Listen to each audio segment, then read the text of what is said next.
दोस्तों, कहा जाता है कि अगर आप बैजनाथ धाम में जाकर शिव जी को जल चढ़ाते हैं और अगर आप बासुकीनाथ नहीं जाते हैं तो आपकी पूजा अधूरी मानी जाती है।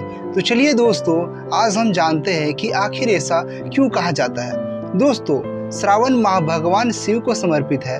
भगवान शिव संहारक है, सृजनकर्ता और नवनिर्माणकर्ता भी है। शिव अर्थात कल्याणकारी, सर्वसिद्धिदायक, सर्वश्रेष्ठकर, कल्याण स्वरूप और कल्याण प्रदाता है, जो हमेशा योग मुद्रा में विराजमान रहते हैं और हमें जीवन में योगस्थ और जीवंत जागृत रहने की शिक्षा देते हैं। पुराणों में उल्लेख है कि समुद्र मंथन के दौरान निकले विष के विनाशकारी प्रभावों से इस धरा को सुरक्षित रखने के लिए भगवान शिव ने उस हलाहल को अपने कंठ में धारण किया और पूरी पृथ्वी को विषाक्त होने से बचा लिया।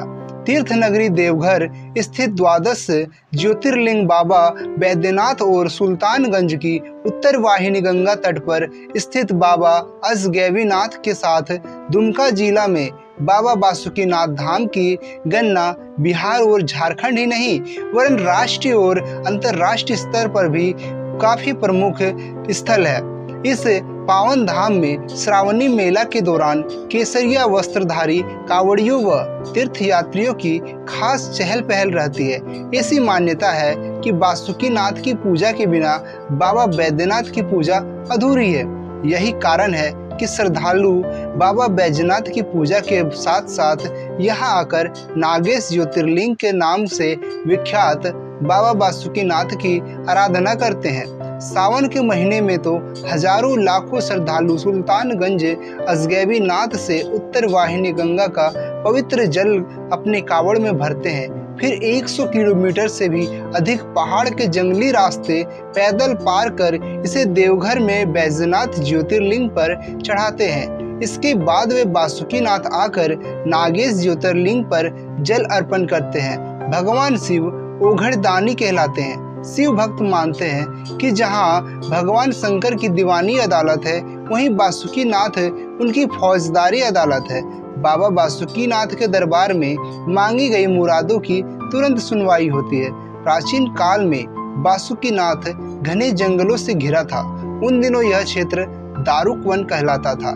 पौराणिक कथा के अनुसार इसी दास्क वन में द्वादश ज्योतिर्लिंग स्वरूप नागेश्वर ज्योतिर्लिंग का निवास था। शिव पुराण में वर्णित है कि दारुक वन दारुक नाम के असुर के अधीन था। कहते हैं इसी दारुक वन के नाम पर संताल प्रगना प्रमंडल के मुख्यालय दुमका का नाम पड़ा है।